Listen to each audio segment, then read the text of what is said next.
airplane, same kind. Do y'all know where Ben Harbor is up in Canada? Like no man's land.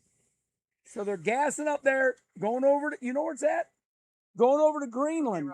But they said they can't look at the weather. I don't know if they're going to make it tomorrow. Then puddle jump over to Europe. Go down to Rome, Italy, in that little airplane. Wow. Nice. All right, Kenny. All right, you got to get up. Give me a hug. Give me a hug. Oh, everybody to Rivalz Race Chat.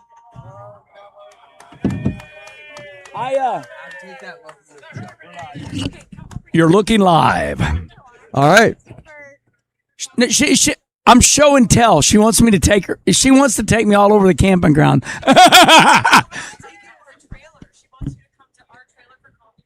Oh, I got you. Well, I'm not doing that because I got to get up too early. You know what? I got a lot of pressure on me all the time. So I'm just going to get up tomorrow and do it right there. I got great Wi-Fi where I'm at. Glenn Stowers, he's got the best Wi-Fi in the world. I said, Glenn, what is this? He goes, we order, put it all together ourselves. My 8-minute and 30-second video this morning, no lie, loaded in 1 minute. I said, what in the world? Okay, I'm ready to rumble. Well, welcome, everybody. We're on the air already. Adam? So, Kenny, we do this show every week. It's called Rivalz Race Chat. Adam and I are rivals for 30 years. Welcome to Watch Week of Speed. We want to welcome our viewers at home today. We decided to do it at the track and have some fun here. So, thanks for coming out and joining us here today. We got DJ Christie's going to come and join us a little bit, and big weekend for us. So, thank you for coming out to join us. Yeah, did you say he was your rival? He's my rival. So, am I in between you guys? You're probably the buffer. Oh, damn. Okay. Well, you'll smash me. Yeah. Well, listen, I'm super excited to be here. I really am. I've heard so much about this racetrack, and we almost got up here last year, but the timing didn't work out, and I'm excited to be here and going to have my race car here. I'm really excited about that. He's not an hour away right now. And so, yeah, thanks for having me. No, thanks for being here. I don't think so. No, the mics don't work, everybody. I've been telling them that for 5 minutes.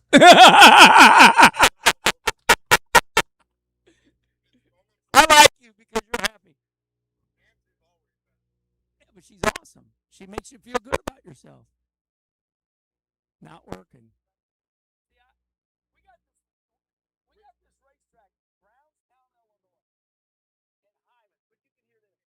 So anyway, there's this lady, and we got the best sound system, Brownstown, Illinois, Highland. But this lady, scream. It's like this lady's gonna blow her lungs out. But she's awesome. You think it's the board? You know what's awesome? People that get involved in racing and everything, they're all technical. They know how to do everything. Not me, Kenny.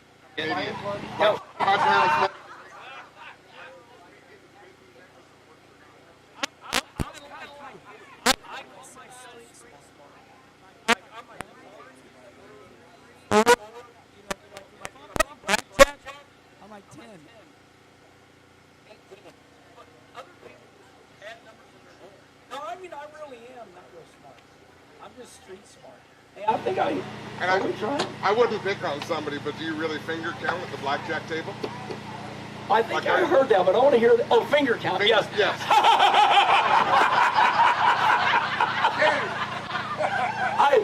I'm not even going to repeat what I heard. Oh yes. I like if I'm playing blackjack and I got a face card and it's a 10 and I got an 8, I'm counting. You know what I mean? But other people do math quicker in their head, 10, 5, 15. But who cannot count? Who's like me? Who cannot count? Am I the only dumbass here? I am. Try your mic, Adam. Yeah. Not a lot of people raise their hands, but I'm almost positive a number of people should have raised their hands. Yes, they're trying to act smart. But we're Canadians, so we're polite to everybody. We'd apologize because we can't count. You know what? My mother, her family was born up here in Canada. Banff, Calgary, and they've covered all the coast. But I never knew that everybody in Canada is polite. So we didn't either, but that's the rumor. We run with it. If it's American in the house, we'll run with it. I mean, I've been coming up here since 1986 when we raced ASA and we run Cayuga. And just what a thrill to come over to Detroit. Windsor Bridge, you go, hey man, we're going to Cayuga. Go on. You know, you come back the next night.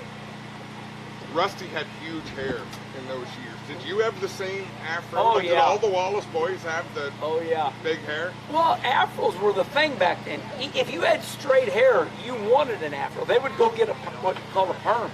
They'd go get a perm. Anybody remember the perm days? You know, disco, man? Yeah, I mean, that was the thing, curly hair back in the day. Yeah, but Rusty's got wiry hair. And, yeah, I'll never forget that. We all went and got perm. We went in there, we come out like a light socket, you know? So you know what it was. I'm glad this microphone is much better. Do you think it worked? No. But this is the new Cayuga Speedway. This is the kind of hype that you get. Like, it's that feeling. Yeah, the 30 miles. We're pretty close to where it was, to where Cayuga Speedway is. So, I go out in the woods out here, and I see a road that says Cayuga. Does that go to Cayuga? No. Because a road out here, that would be for Six Nations. That would be for indigenous. What is Cayuga? What is that? What is? I believe it's a tribe, but I don't want to be mistaken because you'd have a lot of. Yeah, does anybody know what Cayuga is? Yeah. What is it? Drag park. No, historically. That was good. Yeah, you don't know?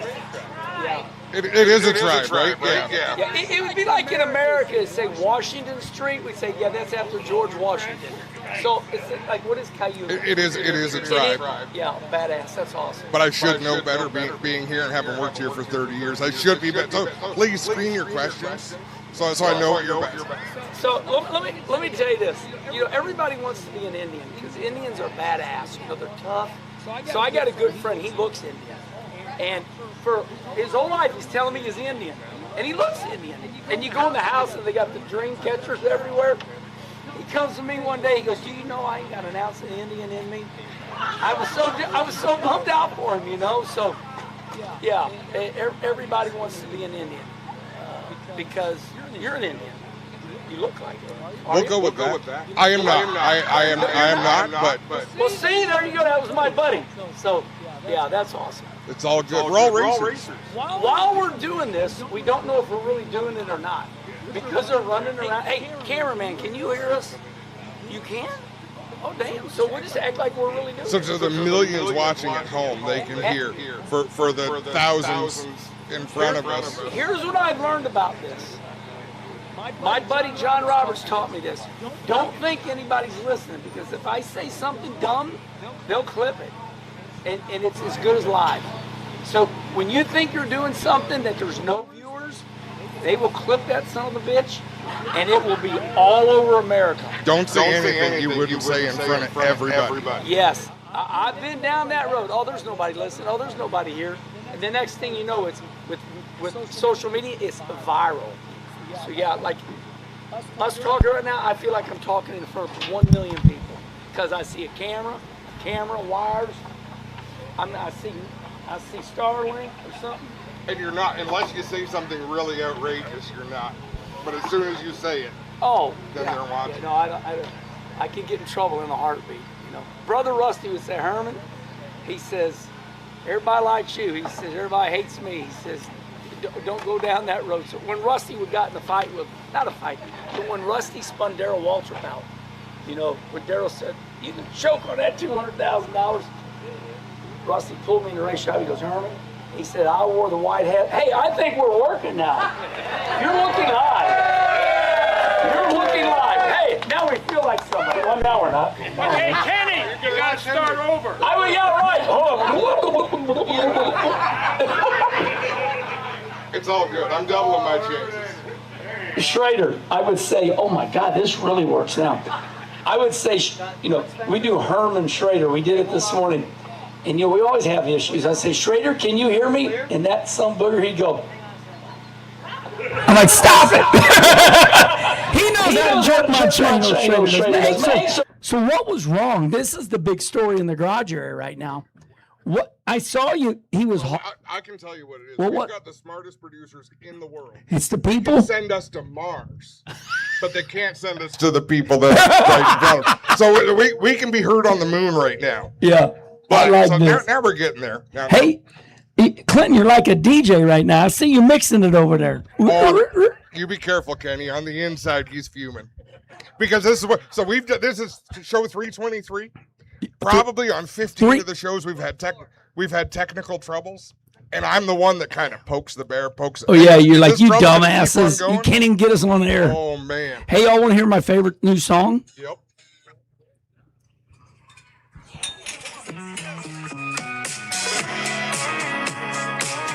Are we illegal? We got to pay for this?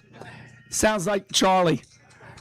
You know Charlie Marlowe, my YouTube manager? I mean, if I try to like get 3 seconds, so we're going to get sued. I'm like, we're going to strike. We're gonna get They know the rules. Thank you, Clinton. What happened to you when you were with NASCAR? Because you've always been a lot of fun. I've always been a big fan. But Kenny Wallace, who raced in the NASCAR Big 2 series because the trucks weren't there just yet. Yep. Were you sedated? I hear you, but what do you mean sedated? This Kenny is like, oh, well, yeah. Kenny personified. Oh, yeah. No, I've always been like this. But what it is 1 2. I come out of St. Louis, and we were under middle class, and I understood right away. Roger Penske said, we don't race on Sundays without a sponsor. So I understood that I wasn't a real good race car driver, and I had to stand out.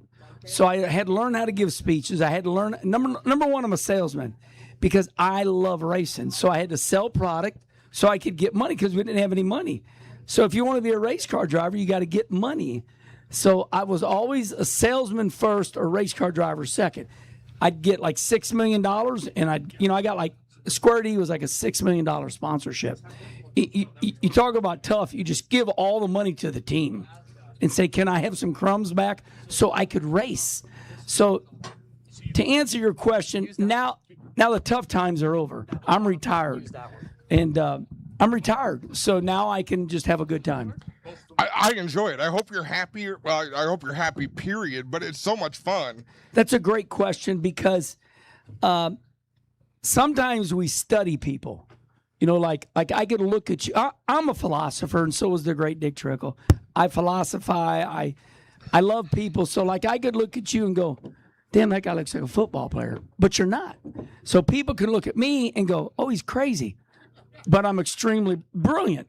You know, but I'm kind of like a comedian. Comedians got to be really smart to make fun of stuff because they got to know about all the topics. I'm that person. Yeah. I'm super serious. But like when I came in that truck and I saw everybody, I went right away into entertainment mode. When I go home tonight, I will go clunk. People say, where you get all your energy? I said, sleep, baby. I mean, I love sleeping, but I like getting up. I love coffee. So I look forward to everything. I'm wired different. You're in the right place. Yeah. Coffee is special here. Man, Clinton might have asked, what do you want? You know, and you were so nice to me. That coffee you got, holy moly, that stuff is badass. I mean, it's like. Is that Glenn's own coffee brand you're drinking there? I don't know what it is, but I saw it in the race shop too. Yeah, so that'd be the elite stuff. Is he still selling it? I think they just drink it. I don't think they're selling it. You can smell and taste the massive caffeine, like it's lit. Like I put a little bit more French vanilla creamer in there just to like lighten it just a touch. You know what I mean? Well, you know, I go to Tim Hortons. I'm like, give me double, 2 creamers, 2 sugars. I'm that type of guy. And people go, well, then you don't like coffee. I'm like, well, guess what? I don't like coffee. However, I do like coffee with cream and sugar. You need to learn how to drink it black. I'm like, nope, I don't like that. This is the most anybody stole Adam's thunder in 20 years, I think. Yep. Kenny, let's talk about racing a little bit here this weekend. You come in to a deal. You bring your own car, your Mobil 1 UMP car for Wednesday. Yep. Tomorrow we set you up with the Haskell team, which is a powerhouse out of the western part of the province here. How do you deal with that when you first come into a car? You haven't met the crew. You haven't seen them. You haven't even seen the car, but you're like, yeah, I'll jump in and have some fun. How do you get ready for something like that and a deal where you've never seen the situation? This is a great story because about 3 hours ago, Clinton hooked me up with the owner. And the owner knows me, loves me. And he says to me, have you ever drove a late model before? I'm like, I thought you said you knew about me. I started in late models. You know, won the Prelude to the Dream, won Cleveland, Tennessee, and I ran late models first. Then I went back to St. Louis, and I was paying I had when I won the Prelude to the Dream, C.J. Rayburn gave me a car to use. And then Eddie Petrov put a motor in it, and I was giving Schrader, I said, Schrader, I don't know what to do with this car. So Schrader was taking care of it for me. And then I went back to St. Louis, and all my buddies were running these things called modifieds. And I started dirt racing at 44. Here I am, I'm 63 next month. So imagine starting dirt racing at 44. So I'm a late model racer, and I went mod. So I'm excited to get in this late model and just send that son of a bitch. So let's do that's awesome. So let's do this. Welcome, race fans, to Rivalz Race Chat. I'm Adam Ross. This is Clinton Geoffrey. This is Kenny Wallace, and we've been talking for about half an hour now. So welcome to the show. This is show number 324. There, we got that in? Yes, 324. All right, we're all happy that We're it's all official 324. now. I can't stop looking at little Thorn here. Bring that little baby up here, Mike. We got a new racing baby in town. This is baby Jace Thorn. You That's don't got to bring him brand up. new. Just get him on camera there for Jack. But brand new, about 3 weeks old, maybe a month now, Mike. 5 weeks. And Adam asked Mike how much he's been sleeping. And Mike's sleeping fine. Poor Laura over here hasn't slept in the three weeks. But Mike does it all. That's good, Mike. Mike and Laura met here at the track, Kenny. So it's great to have him here with us. Congratulations. And I'm a girl that I have 3 daughters, and I can remember at 3 in the morning going to sleep like this. This is a baby bottle. I remember going to sleep like this. No sleep. Yeah. It's great, though. What has Kenny Schrader told you about Oshweekend? Like, obviously, he's kind of one of our guys now. He comes here twice or 3 times a year. We do a lot of ride-alongs corporate for him. What advice has he given you about a place you haven't seen like Oshweekend? He won't tell me nothing. Because he wants to beat you. So I told him, and you all can tell him when you see him, Kenny Schrader is, it's like my brothers, my wife, my kids, then Schrader. We are extremely close. And I looked him in the eye last week, and I said, look at me. And I said, no, look at me. And I don't ever do this to Schrader. I said, I know I'm going to your house. Oshweekend is your place. You own it, you run it. Just be nice to me. Don't get mad at me. Can I race with you? Because I treat Schrader and Rusty the same. They say, how do you get along with Rusty and Schrader so good? I said, easy. Let them stand an inch taller.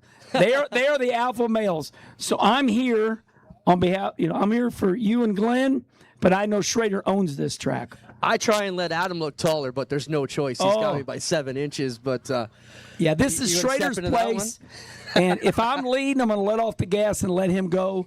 And let him win. It's way easier. See, Schrader tried. Never. I was gonna. Psych. I'm gonna win that so much by a lap. Did Schrader tell you who defends home turf here? Did he tell you that Glenn wrecked him 2 years in a row in that race to try and take the lead? I saw that, Glenn and I didn't defends home comment. turf. I was like, doesn't Kenny work on that car? Yeah, that wasn't a good day. I think Kenny was fed up with Glenn and said, you buy your own car, and I'll tow that around. That was kind of the end of that deal. Well, Kenny, Schrader, and myself share a lot in common, and it's not just dirt racing. We do not like wrecking, and it's just because we grew up racing for a living. So, I told you, we race for a living, and when you wreck cars, you got to fix them. So Schrader might not put his hands and do, but he's got to fix it. So we don't like wrecking. I've got a Wallace family question. Yeah. How did 3 of you wind up with such impressive careers? Yeah. Coming from a tough place, that's not easy for one person to do, but for 3 brothers to come through and be pretty awesome. My dad, Russ Wallace, we grew up and Dad was racing and he won all the time, and it was great time, but it was brutal because the people literally hated us. Dad would win. Mike won 11 weeks in a row at Tri-City Speedway, Granite City, Illinois. And I'm off with Rusty at Springfield, Missouri. And I looked up and I saw my dad and my brother Mike coming to an ASA race, and they both had black eyes. But, we fought. And we're not fighters. I remember fans going, I wish that Russ Wallace would burn to death. And I'm like 8 years old. I'm like, because we won. That's why when Jimmy Johnson was winning, 7 championships, when people dominate, I just think it's unbelievably awesome because it's so hard. But my dad dominated. So if I won 9 O'Reilly races. We call it Busch Series. They're really hard to win. And, one of my wins at Richmond, I look in the mirror and there's Dale Sr. and Mark Martin in their Winn-Dixie car. But if I didn't win, my dad would say, "What's wrong?"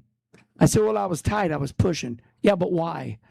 Finally, come to find out, Dad would go to Waffle House every Sunday morning, and he had to have an excuse when his friends would say, "Hey, I see Kenny ran second in a cup race."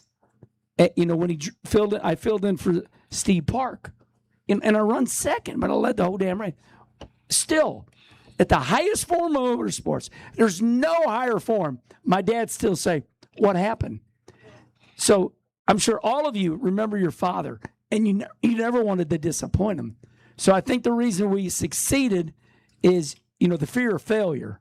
You know what I mean? And there's different levels of success, I got to follow up, and this is going to get me in trouble, but did you ever fight with your dad when he was helping you work on the car, or tell you you're an idiot? Tell him he's an idiot? I love my father's gone. He died October 30th, 2011. But me and my dad fought 24/7.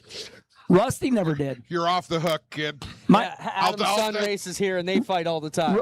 Rusty was smarter. Rusty knew how to work my dad. Me, I'll argue. I'll argue right now. If you say something on social media, I'll tell you to go F yourself. Bam, right there. Take me off. I don't care. But I'm like, I'm a rascal. I wish can we? We did disagree on. I disagreed with something with you on social. Do you want to fight? No, Okay. but I do. Yeah, but bring it up again. Adam's that asshole. He will fight you on anything. Even if he doesn't think he believes it, he'll just do it to fight. I want to be a big fan. Yeah.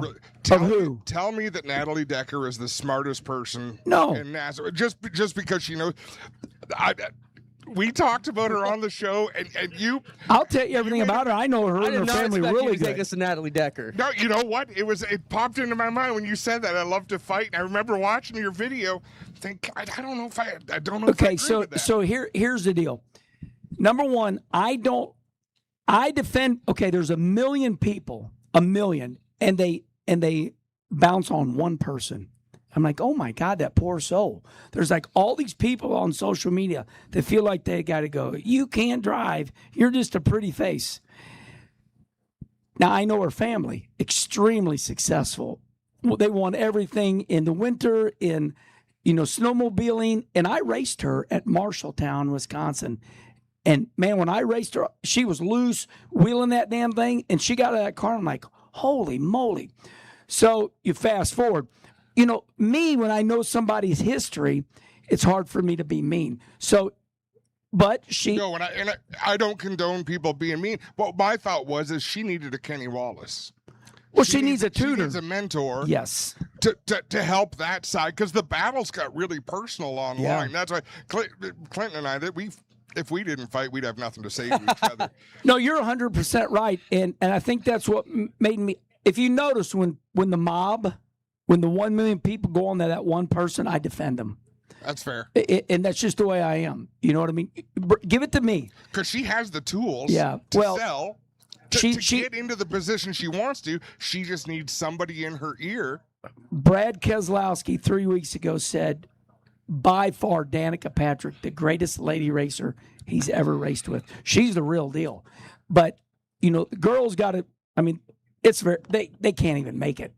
They just can't. They can make it, but they're, society's only going to allow them to get to right here, because the guys or whatever, and it's just the way it is. But Natalie is a beautiful lady.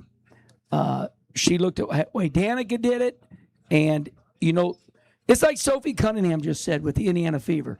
She goes, you can be a tomboy, but yet be a girl. I got a question for her, though, Kenny. Doesn't seem like they have a lot more opportunities, the girls, because they can go to the cosmetic companies, all these other brands that won't touch a guy, for example. They've got the social media presence. It almost seems like they've got a leg up sometimes if they got the talent to make it work. I asked Danica Patrick that question. You know what she said to me? She said there's 1,000 guy racers and there's 2 girl racers. I mean, that just says it all right there. Yep. So 1,000 guys going for Gillette, 1,000 guys going for shaving cream, right? 2 girls. So, I mean, proportionally, math, there's no lady racers compared to men. You know what I mean? I'm glad that you looked at and said math, so the gorilla would know what you're talking about there, because he's like, Yeah. hold on. Well, I mean, T-Mac, we need a round, by the way, T-Mac. We need a Bud Light for Adam, a Coors Light for me, and a water for Kenny. I'm here. good. This is plenty right here. We'll get you a fresh one. Yeah. I used to drink the hell out of beer. And all of a sudden, beer just didn't agree with me.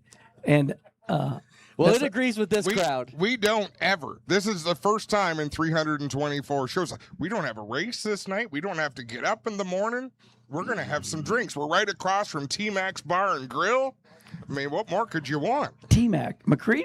Tim? No, this is the real T-Mac. You want to fight?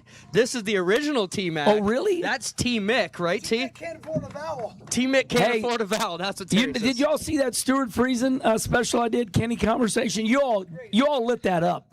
I do a lot of racers. Love Stewie. Knows everything about him. Oh, that's badass. Well, I did Stewie, and man, I looked up and like 60,000 views. I thought the Northeast showed up strong. That was a great conversation. I especially like how he says he goes back and forth from. I mean, the guys at the border got to know him like really good. Like he probably just goes right through the gate, come back and forth, because what he races. He crossed over Cornwall and just give him a green pass. They know him, right? You know what we love most about Stu? Is he's still one of us. Oh, He he's still comes to run his modified. He still comes to run his sprint car. Like, He's we're still so going to come and happy. drink some beers with us tomorrow. Yeah, like I can't think of a comparison. I mean, you, Tony Stewart, Kenny Schrader, like a lot of people that have always raced a lot, but Stu, I've got to think is still making a living running dirt modifieds. I asked him that on Kenny Conversation. I said, do you make more money running that truck or that mod? But and he hedged a little bit because I don't think one of his truck people understand it. But here's the key to, in my opinion, I'm not putting words in his mouth. You'd be surprised how much money you can make when you win all the time. Imagine the other center steer guys who run fifth. It's like, hey, $10,000 to win. When you get to fifth, it's like $850. You know what I mean? I mean, really. So he wins all the time. And when I watch those races on Flow or whatever they're on or Dirt Vision, I mean, he's wheeling it like he's 20 years old still. I mean, he can dig. Yeah, but that to me makes him so appealing. Yeah. I've got nothing against Jimmy Johnson for winning 7 championships Yeah. and not running a lot of short track races on the side. Good for him. But I love the guys that come back. The Bobby Allison when he used to barnstorm all the time over the years. That's also a great analogy too, because I've often it's like when Rusty quit, he quit, and Bill Elliott when he quit, he quit. You see some of these great NASCAR drivers, like Clint Boyer, he goes out to Sturgis every year. We're really close. Him and Steven, and I said, Clint, why don't you race anything? He goes, Herman, I've been racing since I've been 6 years old. But hell, I started racing when I was 22. So it's always that backstory that we don't know. So Clint races very little because he's been racing since he's 6 years old. My favorite retiree, and people can agree or disagree, David Rudiman. Oh, Rudy. Left racing so he could go and build cars for his dad, Yeah. and take his dad racing, and still taking his dad racing. Yeah. Rudy got roughed up about 3 years ago. He had, I'm not going to say it right, but he had like something really bad go wrong where he couldn't even talk for a while. So, I'll text him, call him every once in a while. He builds some cars in the St. Louis area. Even though he's down in North Carolina, a lot of my guys around St. Louis, they run his cars. So, I really like his dad, Buzzy. Buzzy gave me some of the greatest advice. I'm at Volusia for the Rudiman race in like November. It's not like you want to go down there. You're in St. Louis. It's like a 17-hour drive. I go down there for the Rudiman race, and we're at Denny's the night before, and I said, I think this is going to be in. I think I'm going to quit dirt racing. I was like 60, and I run third the next night. Big race. Nick Hoffman wins. Forgot who's. And all of a sudden, I look at him, here's Buzzy, 80-something years old, and he comes walking to me. And I'm like, what the hell does he want? And he looked at me and goes, I thought about our conversation last night. He said, he says, you don't got to win all the time. And I was like, kind of like that. And he said, for example, if it rains out, it's okay. He's right about that one. The older I get, like around home, it's rained out. It's like, fine, I don't care. But when I was 10 years ago, if it rained out, I cried. We mean, still do, yeah. But so the Rudiments have taught me a lot. You know, I got a lot of pictures out there when we ran Oswego. Brian Carter, that owns the World of Outlaws dirt car, he said, will you and Schrader come up and run stock cars? I said, hell yeah, because I ran Oswego in 86, run fourth when it was asphalt. That was the worst ASA race I've ever watched. And it's not because of you and finishing fourth. Those ASA drivers could not figure out Oswego Speedway. It's a tough track. Well, you go into one, and if you follow the wall, it goes in, then it goes out. So the problem with asphalt racers is if you make the arc to meet the center of that corner, some guy's filling the hole. Yeah. I had Mike McLaughlin all over my ass in that race at the end. 1986. So we go back, and the Rudiments were there. And, yeah, they're wonderful people. They really are. Racing is full of great people, great families. Early 1800s. You know what Schrader would say? 1900 shit. If we're drinking beer, if he's drinking beer, and he goes, back in 1900. So okay, let's do this. What was the best year ever for short track racing? Oh, that's easy. I mean, like,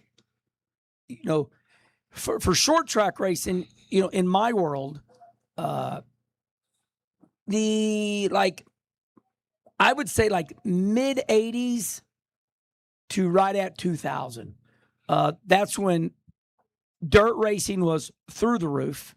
You had Barefoot Bob McCready. I mean, what a name. Yeah. Now you're talking our language. Well, I know that language, but I'm in St. Louis. We don't have those cars. I admire all that. Matter of fact, I call them center steers.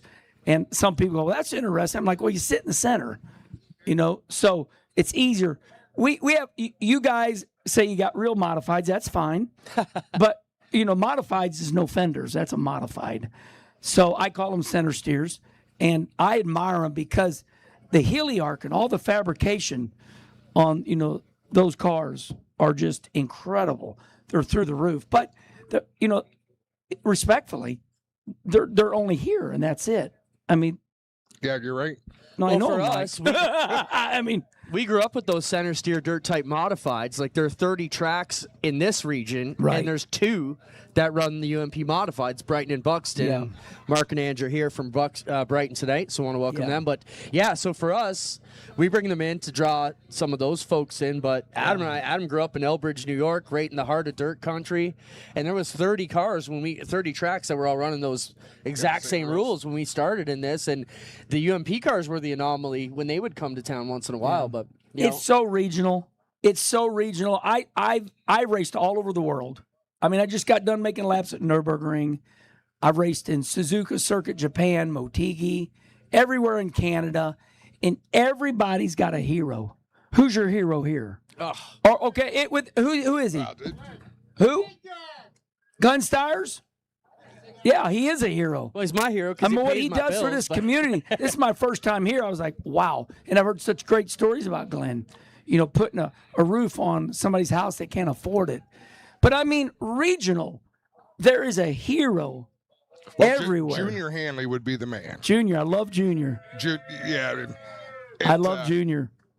I wish we could. He sat me on the pole at Sobel, man, both those tracks are gnarly. They are tight. Yeah, I showed up and he was setting my car. I said, quick time. Not Sobel. Sobel's where the man just died. The flag man. Was Flamborough. Okay, Sobel. Okay, Flamborough's Flamborough, but Sobel is where Junior set me quick time about 5 years ago. And I don't want to say let's quickly, but let's acknowledge Doug McLean was the flagman at Flamborough. And Kenny, horrible. You've gone to a lot of racetracks. There's people when you go in that you're so glad they're there. Yes. Just the nicest, kindest. Yes. They're not doing that for a living. They're doing it because they love to be there.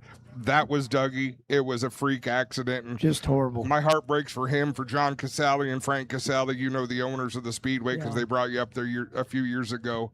So we should honor them and say our thoughts and our well wishes are with Doug and his family, his friends, and the Flamborough Speedway community, because that's. Well, I think we take for granted that, we allow us to go home safe every week, and then it is a dangerous sport that we all partake in, and you get that wake-up call once in a while. It makes you all kind of check yourself a little bit and realize what we're doing here. And, we're all out there. I mean, we were at Calabogie with NASCAR yesterday, and a photographer got hit, too. So it was a bad weekend around here in Ontario, so hopefully that's the end Sorry of it. about that. May the Lord be with everybody. Yeah, for I sure. pray for all the families. So, yeah, I mean, I admire and look up to when I go to Loud, New Hampshire, they play the national anthem for Canada and America. And I just got so many friends, and I love the sport of racing. But, Schrader would say the same thing. There is a hero. You put a dot right here and go like 100 miles. There was a guy that has won 400 races. We got a guy in St. Louis called Mike Harrison. Buddy, if there is just anything on the wall, just anything, he's gonna win. And he's won 600 races. But nobody knows him. Unless we brag on him. Well, we talk about R2. We've had 2 bounties here. We have great sponsors come up, and I got to say a shout out to LMP and Jason, because I totally forgot them on Friday when we gave away the $8,000 bounty, and I feel bad. So Jason LMP, we have great sponsorships. We have three dominant drivers. Dylan Westbrook is our 360 champion. He's won 104 races or something, has won a ton, and they put up 10 grand for the first driver that could beat him. Dylan is our king, yes. And then we have 2 of our street stock Thunderstock drivers that have dominated Victory Lane, and they had 8 grand for a street stock bounty on these guys that still hasn't been won. And these guys have almost lost it 4 times the last month, and they keep taking the money and putting it back in the bank for themselves. And what do you think about that when you have a dominant driver and you have bounties? Because it kind of was like a rash around here. We did it started with $100, and it got to 8 grand for the street stock guy overnight. And then Glenn and Jason from LMP stood up and put up $10,000 for anybody that could beat with Dylan Westbrook. And Westbrook came to me Friday during the draw, and he said, it's over tonight. He goes, it's too slick for me. I won't take it. And Dylan was ready. He finished about 6th on Friday, and they won an $8,000 bounty plus 2,000 wins. So 10 grand here on a Friday, which as the promoter and manager makes us super proud to be able to give away that kind of bonus to our weekly racers. When I was a child, I saw this, out of St. Louis, you got Rolla, Missouri, and this is a good story. Larry Phillips. Have anybody ever heard of the great Larry Phillips? Like a barefoot Bob McCready. Larry Phillips, one of the greatest. Guys out here cheering. Terry Phillips is his son. So Larry is winning everything, but Larry Phillips is literally racing for a living. That's all he does. And Richie Evans and maybe Cook. Maybe those 3 back in those days raced for a living. So they put a bounty on Larry Phillips. So you know what he does? It's like $1,000 if you can beat Larry Phillips. Larry Phillips goes over to Terry Brumley out of Marionville, Missouri, or whatever. He goes, Brumley, you're going to outrun me tonight, and then you're going to give me half the money. So I mean, that's called racing for a living. That's when you were born in the 30s, and you were broke. You were right out of the recession. And, imagine racing for a living in the late 60s, 70s. So the bounties, that's what I first remember about a bounty. That guy would have been smart if he'd have went to one of the guys in the area and said, look, here's the deal. You're going to beat me, and you're going to give me $4 grand. What a dummy. He should have thought of that. No. The problem is... they've been drinking all night long. the problem is, and I'll defend Westbrook here, we're having fun, too. There are probably 8 guys that had the next shot after him. So it's not like there was a pecking order of this guy's obviously number 2 who can take that money. Yeah. He'd have to make deals with 10 guys to get that money. Last Friday, the Thunderstock bounty almost went to one of the most unlikely. Yeah, Teeple almost won that bounty. If we didn't have a yellow, he would have been 8 grand richer. And it's a good thing it's cash, because if you wrote a check to someone named Go Fast, because that's how he is signed They never cleared it. I don't think Is this real? Yeah, bounties are always fun. It's been promotional. Yeah. It's been electric here for the last month and given us so much to talk about. It's been great. What I think is great about bounties is it's also psychological. You got the people that are mad that he's winning. They just want to kill. You're not better than us. How can you win all the time? And, people get on rolls.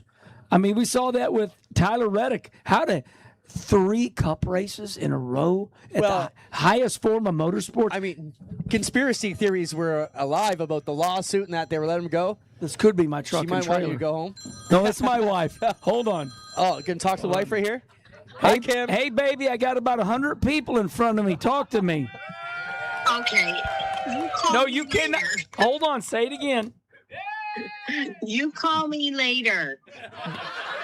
But do you love me? I do. You do? Back to your- Have you made any? Have you made any? No, you can't make wreaths for people in Canada, can you? I can. How do you get it to them? I ship it to them. Oh, you can ship in Canada? Yeah, we have UPS here. I can. I did not. Well, I wanted to bring my souvenirs, but I just thought it would be too hard.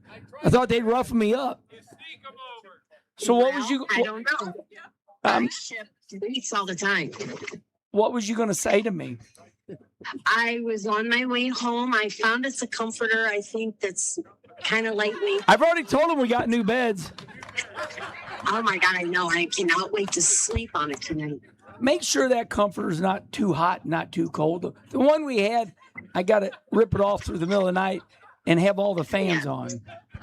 Right. I will check it out and see. I love you so much. I know. I love you too. And go back to them people now, and I will talk to you in a little bit. Hey, give me kissy. No, goodbye. You better give me a Goodbye. kiss. Okay, bye, baby. She hung up on you. Oh, it's a big deal, shit.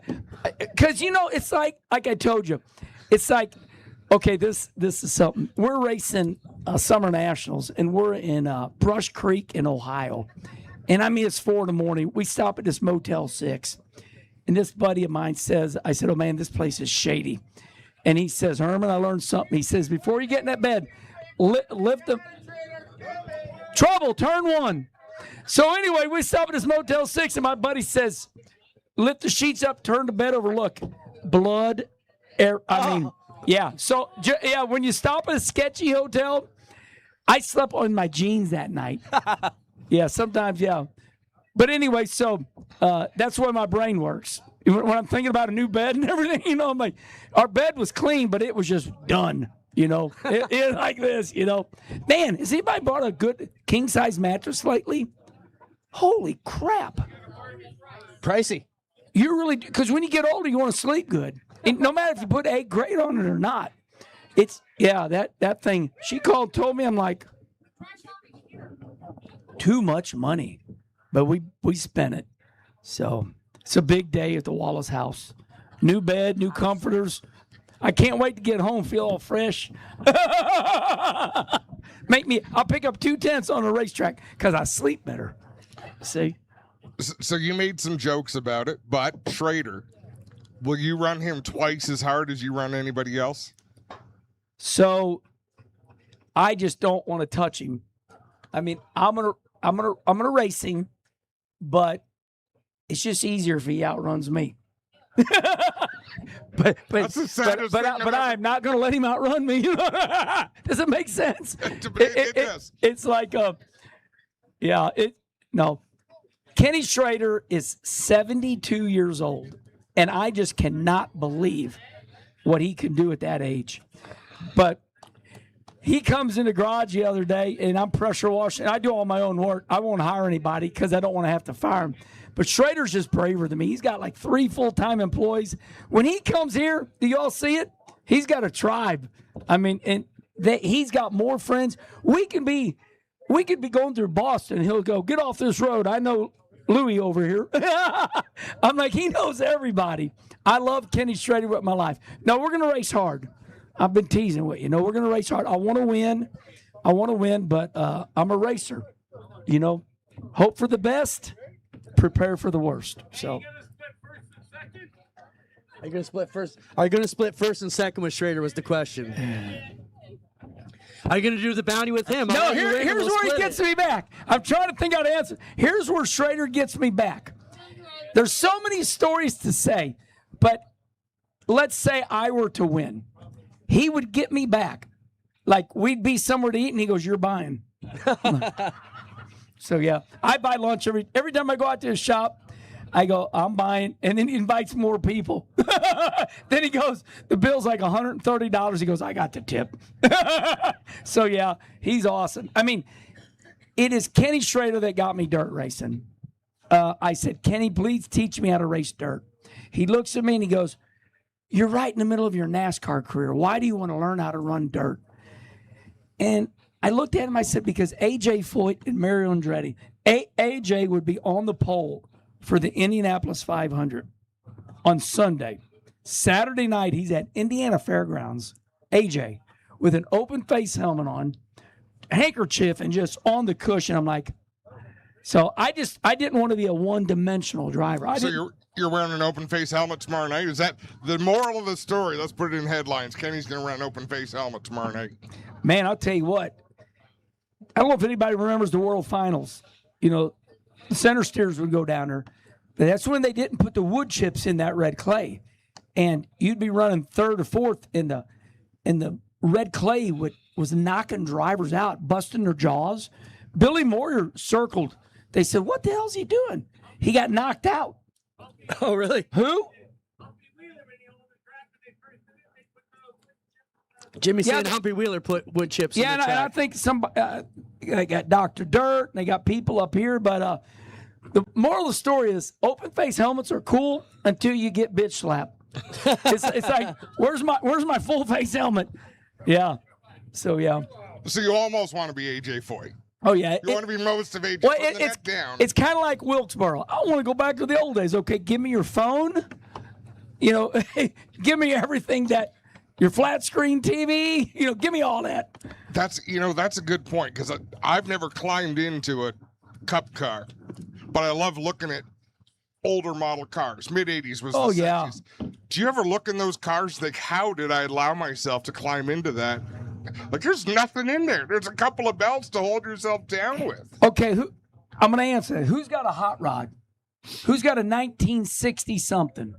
Who's got okay, get in it and drive it. You can't hear yourself. You're like, get me in my new, yeah, man, I look cool. I got $100,000 in this piece. Well, you know what I mean? You go back and get in your hot rod. You'll be begging to get back in your everyday car.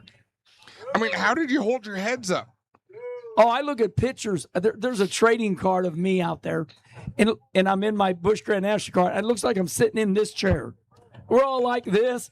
Russ, we'd go down the front straightaway in the 90s like this. Boy, we just didn't know, we just didn't know. Yeah. So we're smarter. Are we? We are smarter. And I know that was fun, but think about how much smarter we are. I mean, soft wall, safer barriers, all these seats, there's a lot of drivers that would still be with us today if we had a full containment seat, the Hans device.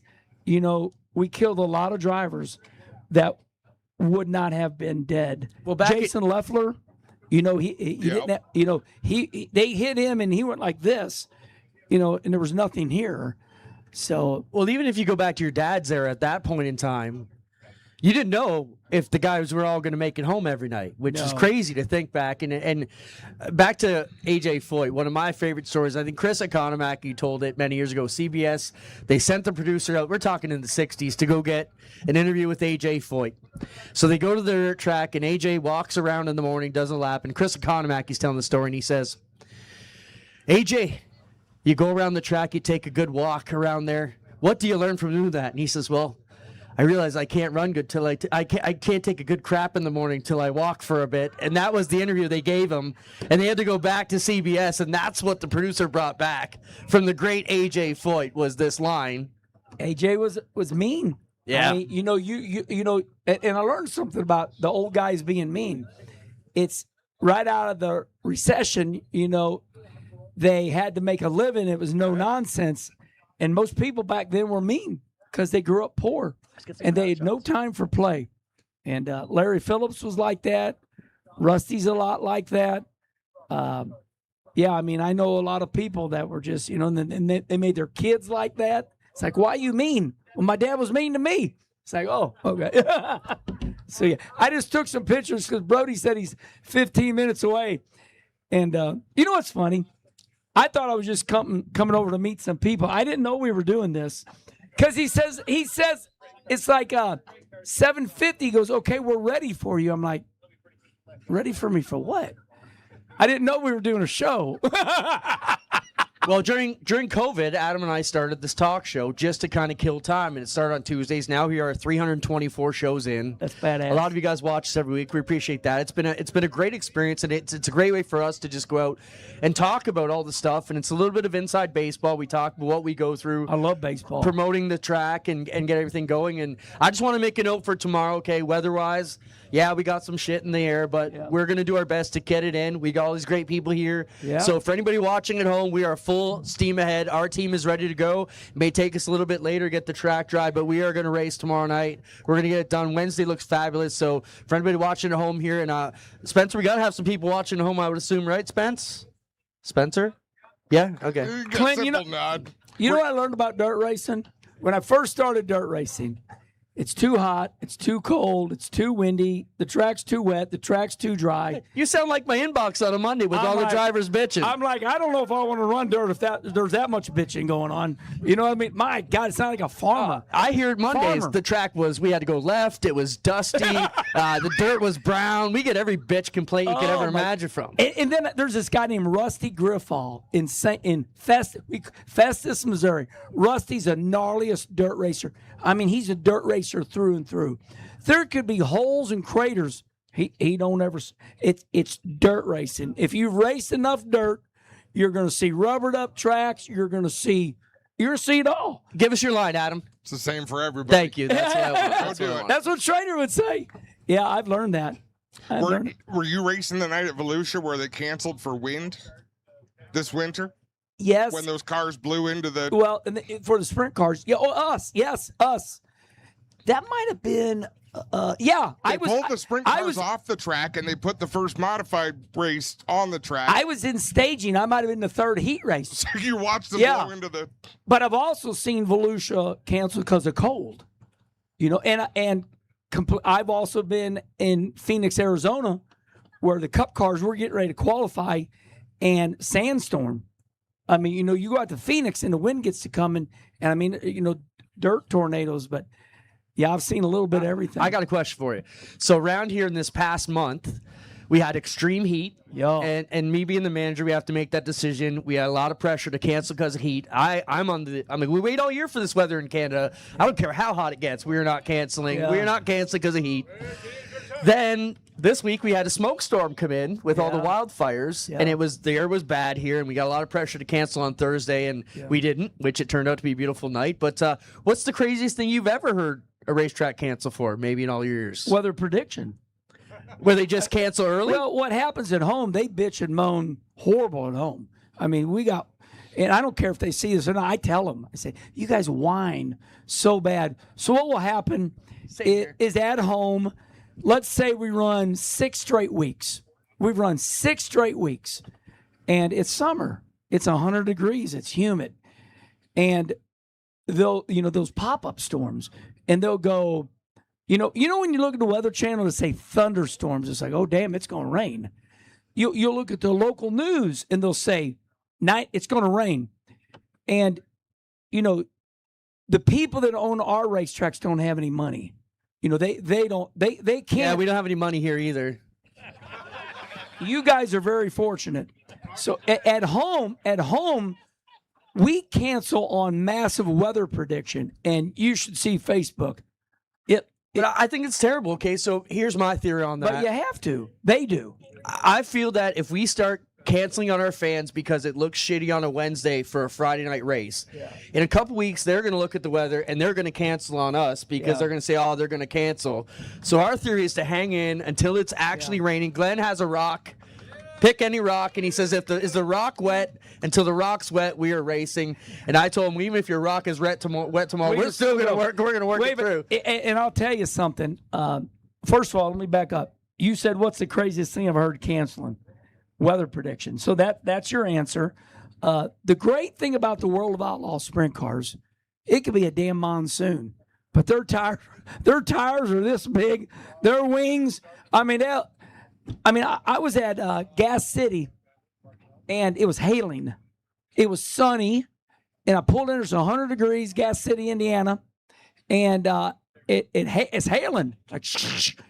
And sun came right out, and we raced non-wing sprint cars. I won that night, but I mean, that's what sprint cars will do. They will clean a track up in a hurry.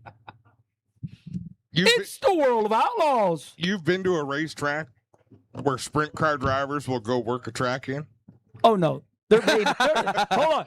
For all the world of outlaws sprint car guys out there, I love you all, but you do whine a lot. I mean, that's just... Thank you. They hate us because our tires are narrow and, whatever. I love them all. They're all my dear friends, but they are prima donnas, no doubt. They want everything for themselves because it's the world of outlaws, and I love them. They're fantastic. Don't misconstrue what I'm saying, but they want their shit right, and that's great. That's good.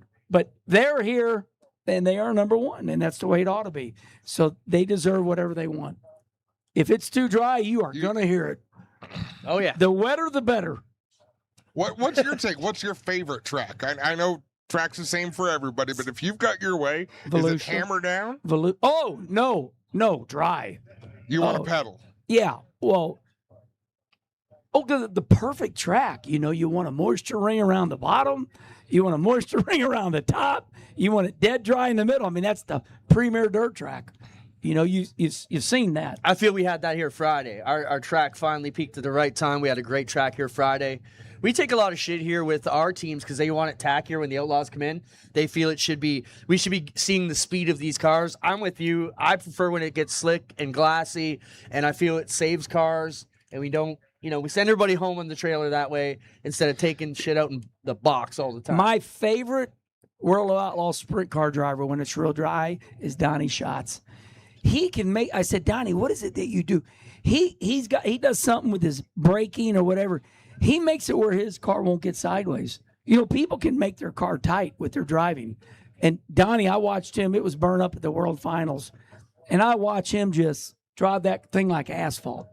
That's how Stu got it done. He shocked the world here 11 years ago and beat the Outlaws in a one-off in his wife's car and knocked him dead.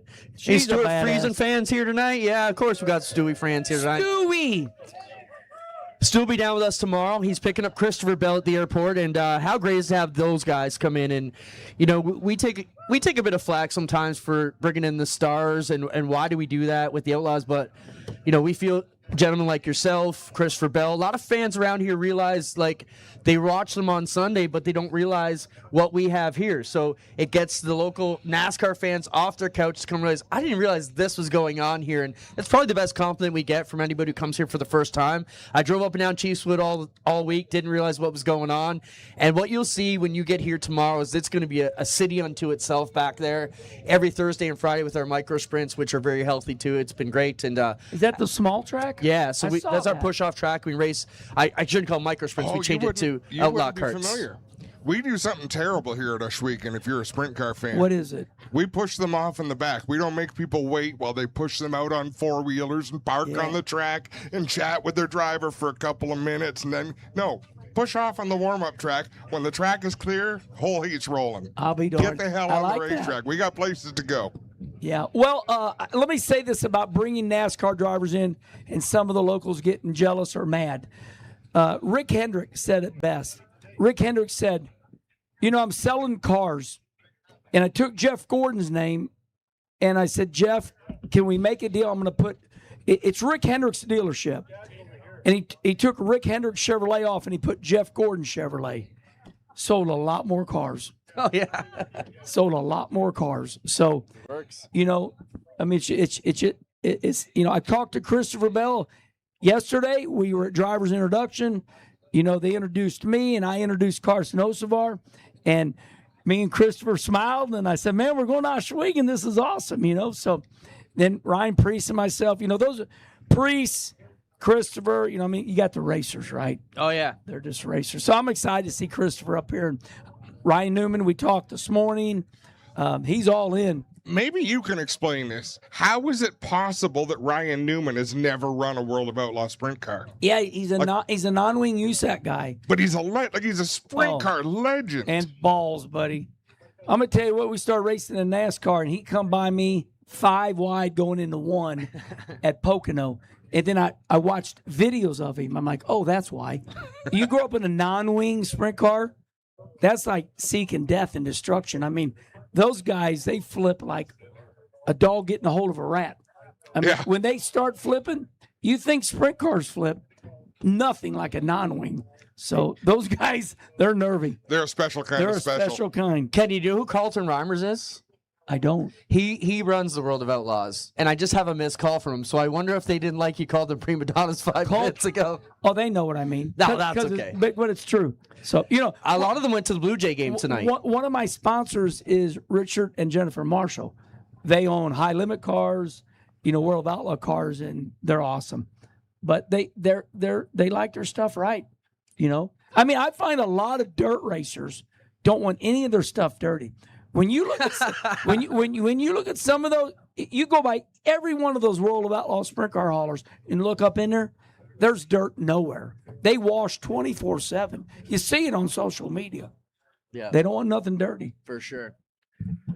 We got DJ Christie here. Kenny, you got to get out of here. Or what are you doing? You gonna hang around with us? I'm just chicken necking, just looking for Brody, just making sure. Well, let's get one more chair then, because I'll give it up. If DJ, come on up here. No, I'll go ahead and go. I've had enough of myself. I'm tired of hearing me talk. I'll tell you one thing right now, Ricky. Hey, this guy's a badass. He was in Glenn's shop today, and we bullshitted a little bit. It's good to meet you, brother. Held it here for DJ Christie, everybody. DJ, we brought you up to talk about, you're going to take your 360 and put in your 410 for the week. And then let's talk about what you've been going through these past few days, because you are in the shop helping prepare the cars for Ryan Newman, Stuart Friesen, Darren Nida. Who else are we leaving out? Darren Nida, Gio Selzy. Yeah, that's a new one. Let's start with that. We don't know. Nobody knew that. We might have just broke some news. Yeah, there, so but, Gio Hot Sauce Selzy coming up to race here with us in a GSR car, which is interesting story. Yeah, so he's going to be at the High Limit Show tomorrow night at Lernerville, and then they're going to hightail it here after if everything goes well, and run Wednesday for Glen. So that was a little change of plans this afternoon. So we took the 360 out and put a 410 in for him, and we have no spares left. Everything's bolted in cars now, so it's going to be a good show. But I was joking with you today. Now you're going to be real stocked, because after these guys go home, you guys are going to have a good shot. First off, what do you want to drink? You want to drink? Want a beer? Oh, a beer, yeah. What kind? Bud Light, Coors Light? Anything cold. Somebody get him a beer. Where's T-Mac? We need a beer for DJ Christie. Them hands are dirty. I come in the shop day, you working your ass off. Yeah, Glenn likes to keep us busy, that's for sure. And as soon as I leave there, I go back and work on my own stuff. So we got 4 410s ready to roll, plus Glenn's 360 from Friday that he was racing. So it's a handful, but I love doing it, so that's why we keep on trucking. Yeah, no kidding. The great Dick Trickle, we lost him, but years ago, he said in racing, he said 2 words, or 3. Listen to me. I sound like Ward Burton. You gotta wanna. Oh, yeah. You gotta wanna. And it's just that simple.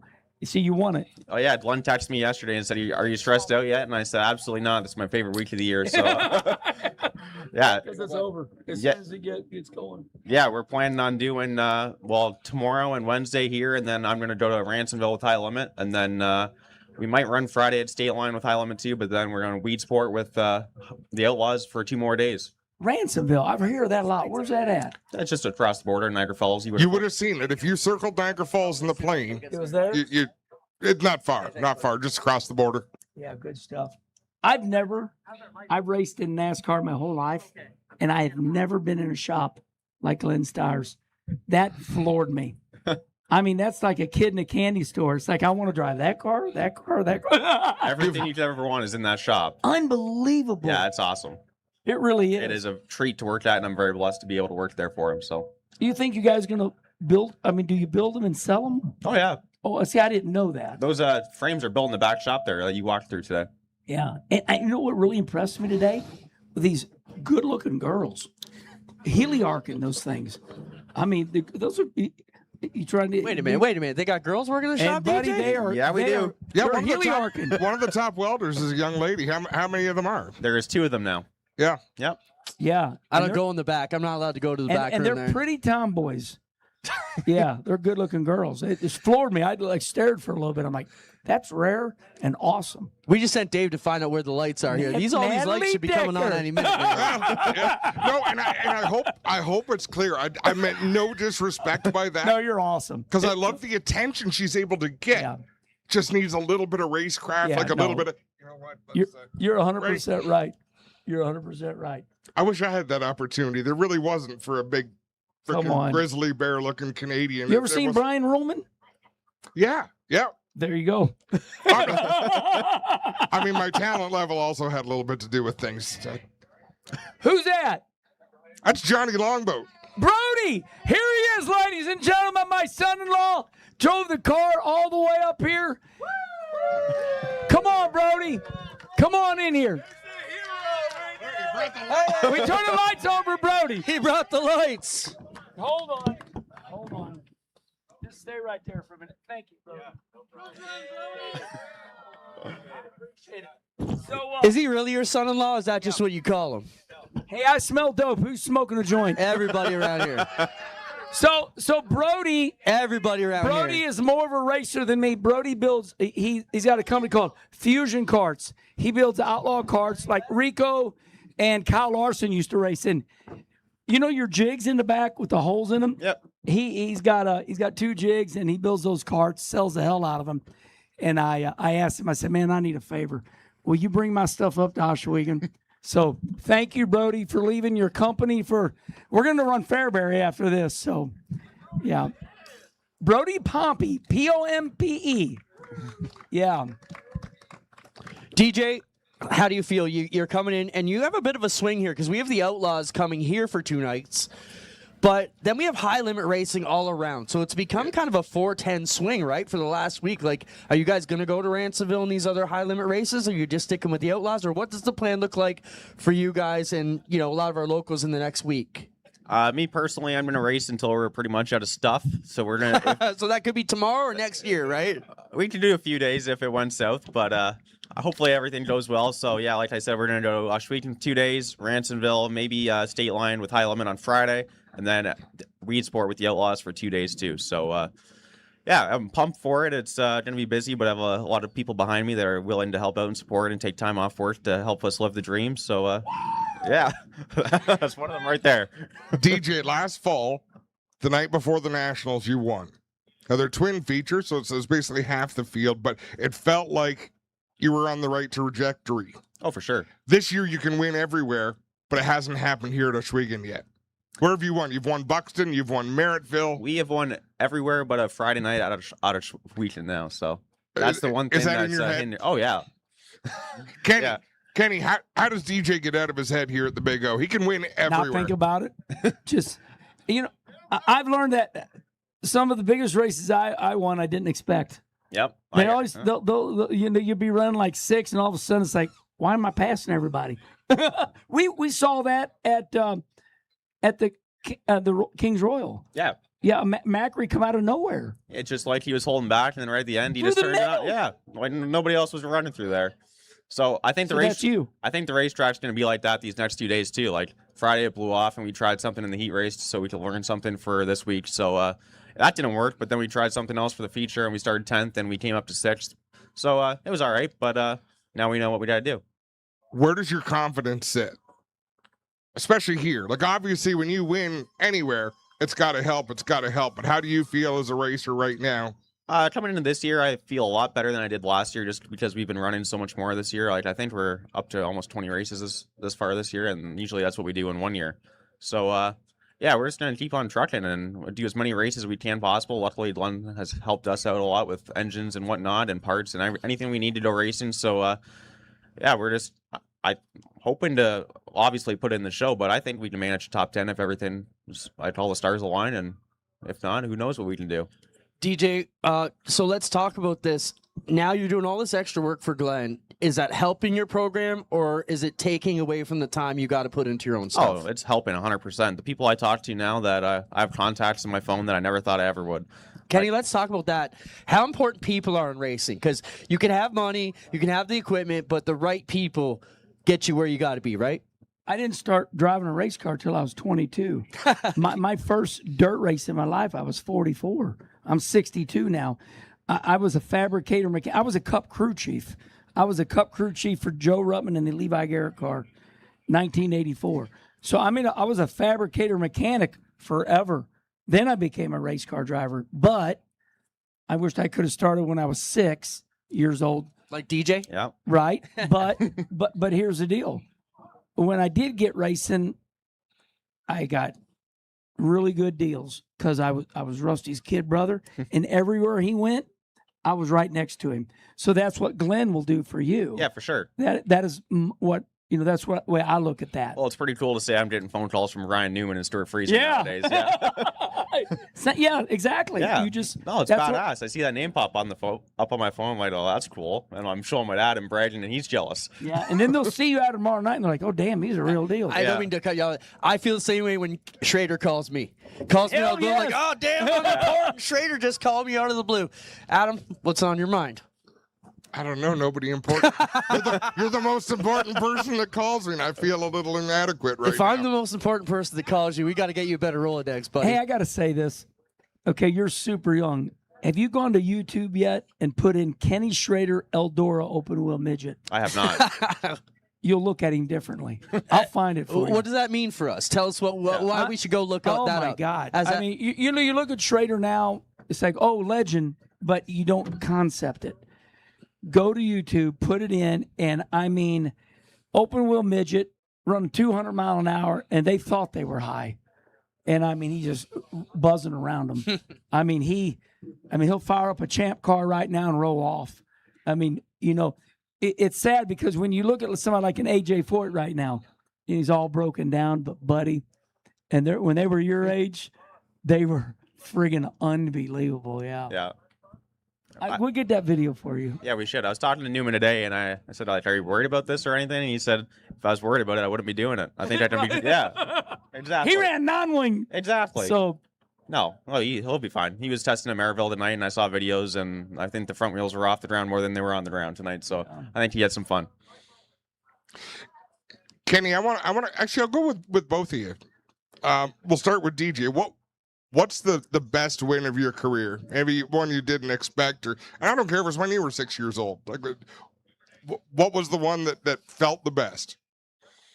Well, I'm gonna twist this a little bit. I didn't even win this race, but last year we led 21 laps at the 4 Crown, and there was just so many eyes out there, and we finished 3rd and got beat by Days and Pursley. So if we're racing with him, we're doing something right. And even if it wasn't a win, I think that's just the biggest highlight of our career so far. Just because, like, everybody was watching, everybody who was somebody was there watching, because there's a high limit show, Silver Crown, and midgets, and You made a USAC. That's a great point. Yeah, it's not always all about winning, but it's about Winning's awesome, but when you're running local shows, and that's not a local show, so that's the big league.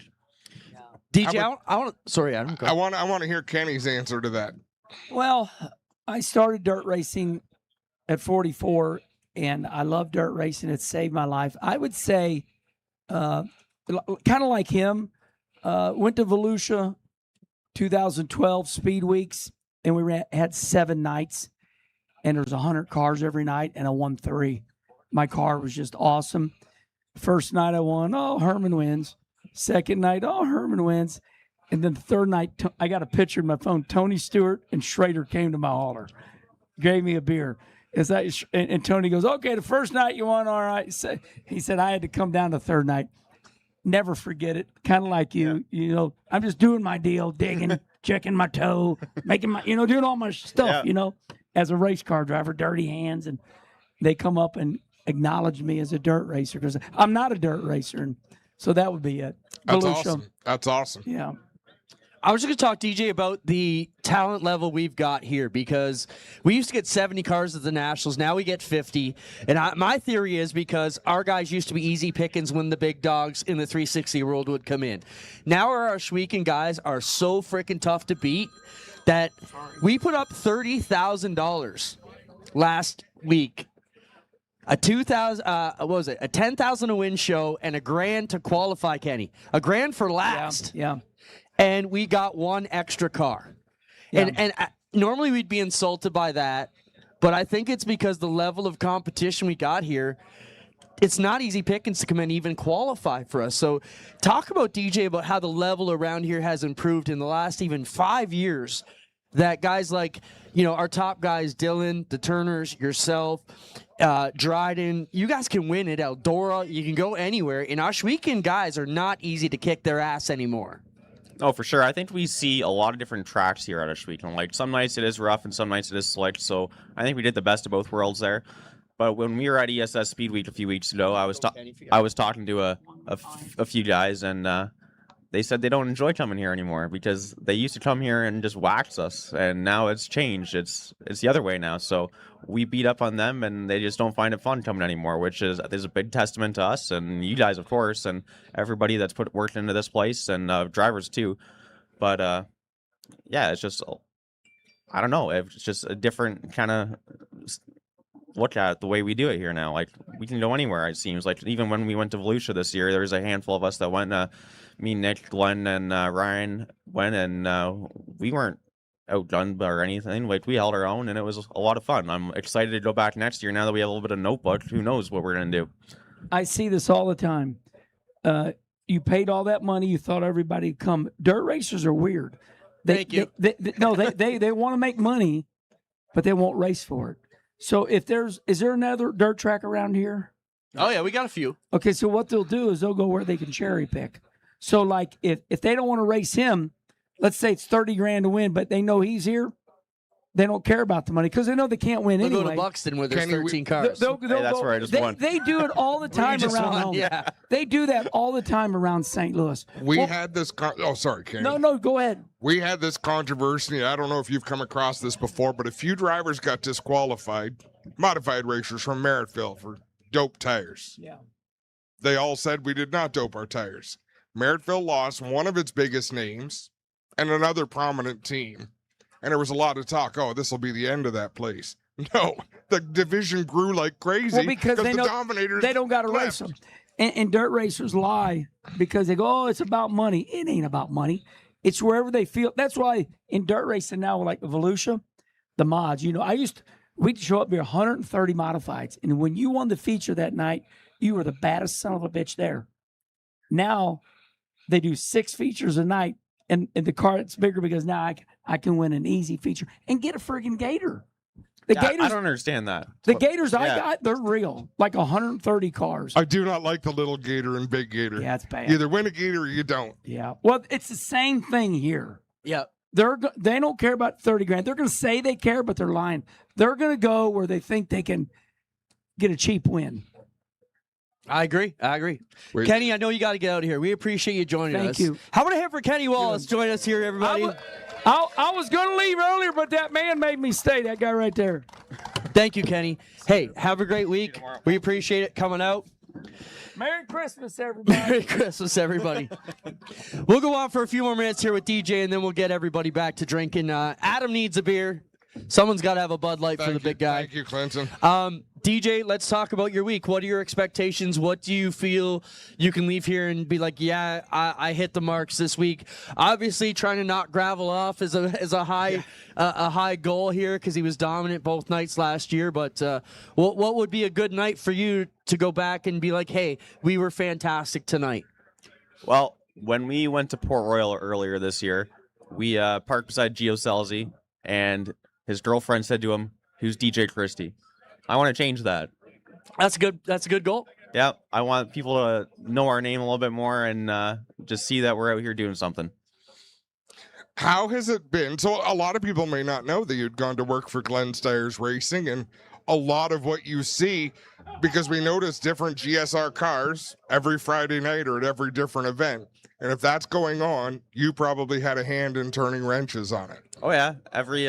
All Glenn stuff and all the cars racing this weekend, me and the boys at the shop have all put a lot of blood, sweat, and tears into it. And I'm happy to say I kind of manage all that stuff. And I'm pretty proud of the what's going to be rolling in here tomorrow. I put a lot of work into that, and it's beautiful stuff. And I take a lot of pride in my work, and I don't think anything's going to fall apart or break down. It's all gorgeous stuff, and Newman was happy with it tonight. He said on the phone that it's the best race car he's had in a long time. It's awesome, man. I think we're almost ready to wrap up, Adam. Just want to remind everybody, we are racing tomorrow. For anybody watching home, we are giving it our all tomorrow. You won't see us cancel early. It'll be a 5 o'clock cancel, if at all. We're going to fight through this thing as best we can. Wednesday looks fabulous, so make sure you come on down.